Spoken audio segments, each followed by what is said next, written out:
I think for me, like again, is the fear, is this real, right? Is it actually what they say they are?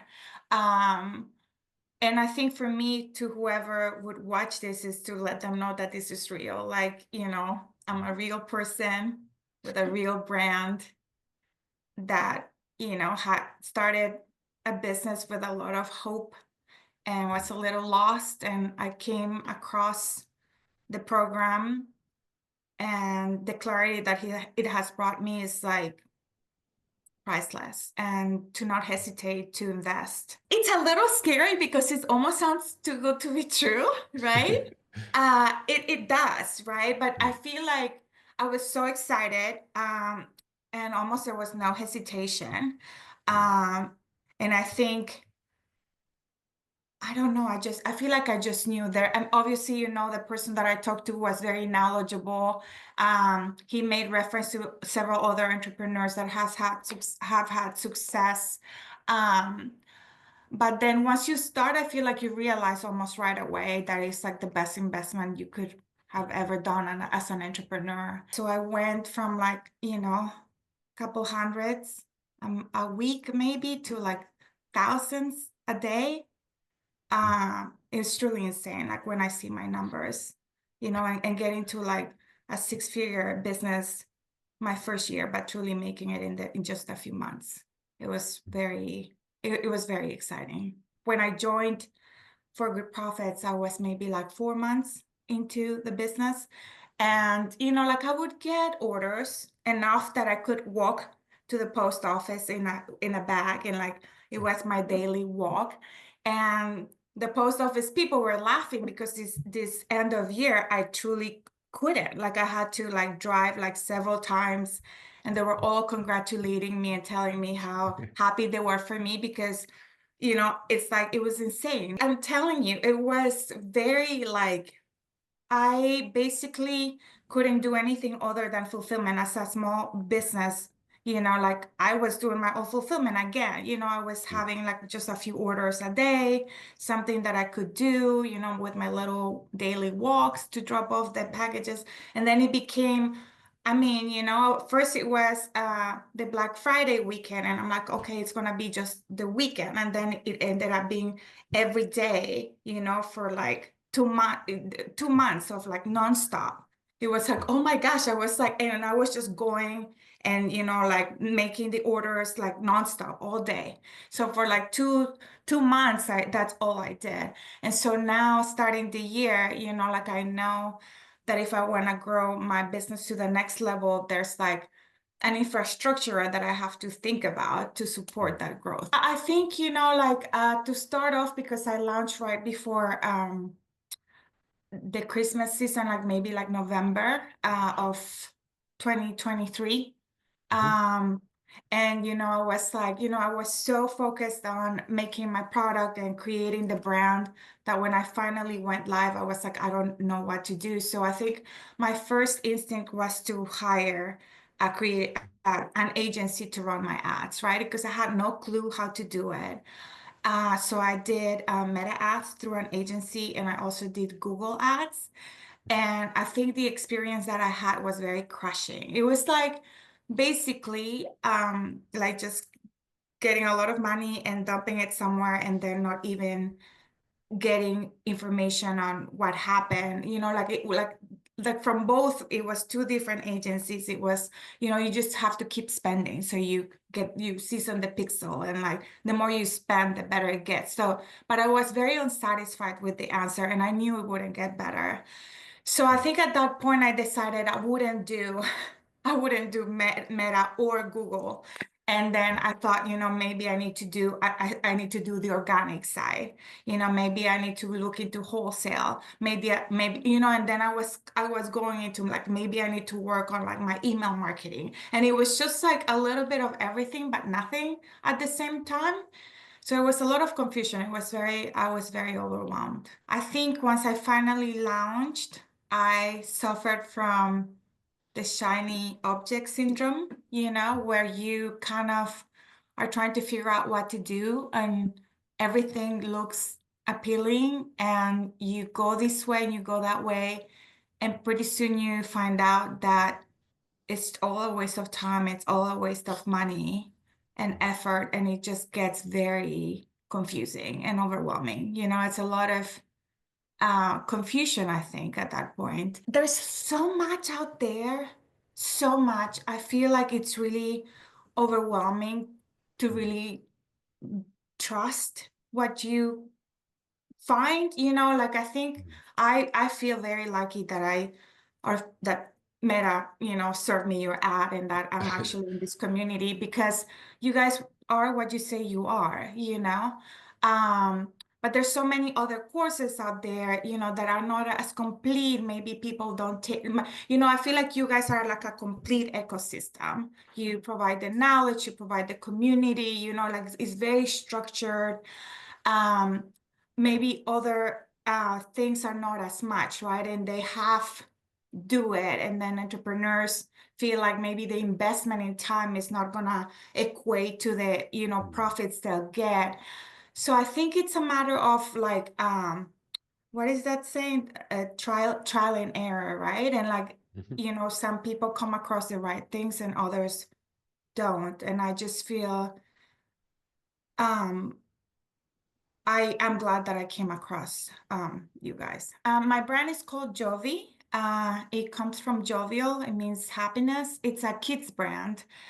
It was inspired by my daughter. When she was very little, she, like would get like a lot of reactions in her skin. Mm. And I started doing a lot of research on, I was confused, first of all, because I was buying clean products. And then I realized pretty quick that, those claims are empty. Like any Mm. brand can make those type of claims, at least here in the United States. And it's mostly marketing gimmicks. And then it's been kind of a frustrating journey as a mom trying to buy truly clean products for her kids, and I kind of feel like brands deceive you, right? And it's like a lot of Mm. waste of time and like all the work that we need to do. So anyways, when my daughter was, like 4 or 5, she started wanting to play with makeup. Mhm. And play makeup is actually one of the worst niches. Like it's considered a toy, so it's made very cheaply. And Mm. it's basically a toxic bomb. It's like the worst thing that you can let your kids play with. Mm. Um, but unfortunately, like kids just are curious and they just want to be kids and they want to play with makeup. Actually, Columbia University disclosed that the results of a study that almost 80% of kids in the United States play with makeup products, Mm. most of which have high toxicity. So I decided to create the first and only play makeup that is EWG verified, so it's third-party certified as safe. Mm. And we're the only one in the market that has like verification to prove that we're clean. And so my whole thing with this brand, even beyond, like I don't see it as a product, it's more like a stand to make products for kids better Mm. and hopefully expand the line. But right now, this is what we're offering. Certified safe play makeup for kids. Once I found you guys and I joined the program, the first thing that I think was really helpful for me was that, like just getting rid of all the shiny objects, and just that clarity that I gained was very valuable because I felt like I had time in my hands now and I could focus on something that I know or I knew back then that could give me the return that I wanted.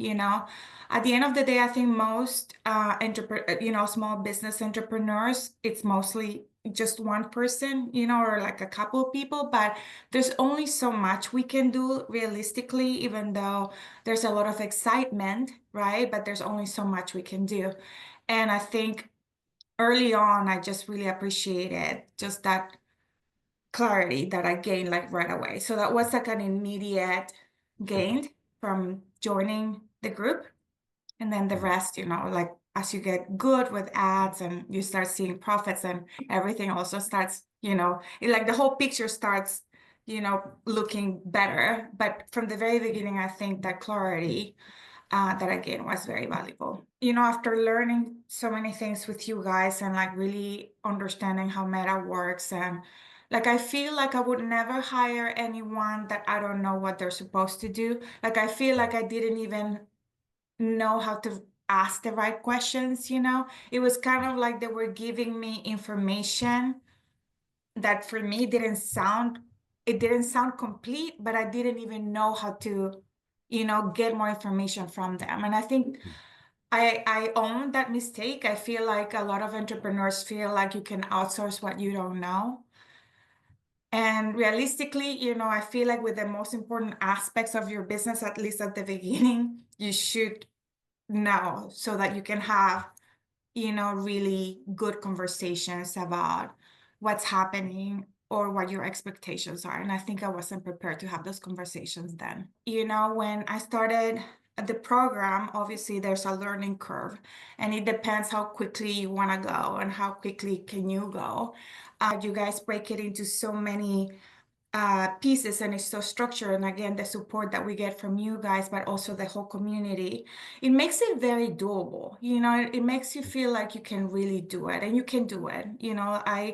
I'm doing it. I'm still learning, but I feel like I can do it. I feel the support and the eagerness. And when you hear about other entrepreneurs just having the success, it kind of fuels you, right? Or when Yeah. another entrepreneur is not finding the way, it also fuels you, because then you're like, it's happening to all of us, and it's just part of the journey. And I'm just gonna learn from what happened, make it better next time, and then we're just gonna evolve, right? And I think that's what has happened. I made many iterations of campaigns, and I can truly say, like from my very first to like where I am now, how the ads have evolved and how I've evolved as a entrepreneur. Another thing that is really great of being here is that you don't feel alone. I think entrepreneurship can Mm. be very lonely, where there's so many questions. I mean, like most of the time we don't know what we're doing, or is this a good approach? Is this a right approach? And it's just nice to be able to just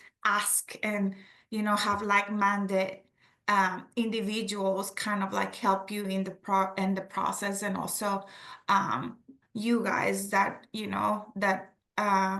teach us like the main things that we need to know to create the ads that will sell, right? I think the Mm. beauty of the program is how complete it is, right?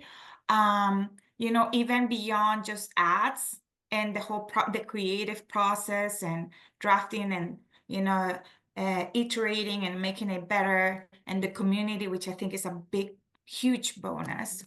But even you learn how to make your like marketing funnels. I think I didn't have any of that, so I feel like it really sets you up to succeed, right? With this one channel. I think as an entrepreneur, like we think, we need a little bit of in all these channels. A lot of people are like, "Are you in Amazon? If you're not in Amazon, you don't exist." I'm like, I cannot be everywhere. I'd rather grow one channel the right way, and when I actually make money here, then I can Mhm. start thinking of diversifying. I think what happens to a lot of entrepreneurs is that, at least that happened to me, is that I would get all these things, right? Oh, and you need to do this, and you need to do this, and you need to do, and everything was money here before I was even making money. And I'm Mm. like, I'm also a business, and I need to figure out how to make money before I start outsourcing all these things. So I think the best advice is like, the thing that's gonna make you the money, just learn how to do it, make money, and once you have money, then think about diversifying. But I think the focus and the clarity that this program gives you is just the key. Mm. And how well structured you guys are, and how complete the courses and the community. I don't think there's anything. I don't think there's like, I actually got your email. This is like a side of, anything that I would wish the program had. And I'm like, I'm still thinking about it because I think it's so complete. Like, I'm like, I kind of wish I had something, because I know you guys would incorporate it, right? That's how you Mhm. make it so relevant, because it's always relevant information. Uh, but right now I don't even know what I wish was there because I feel very satisfied with what I have access to right now.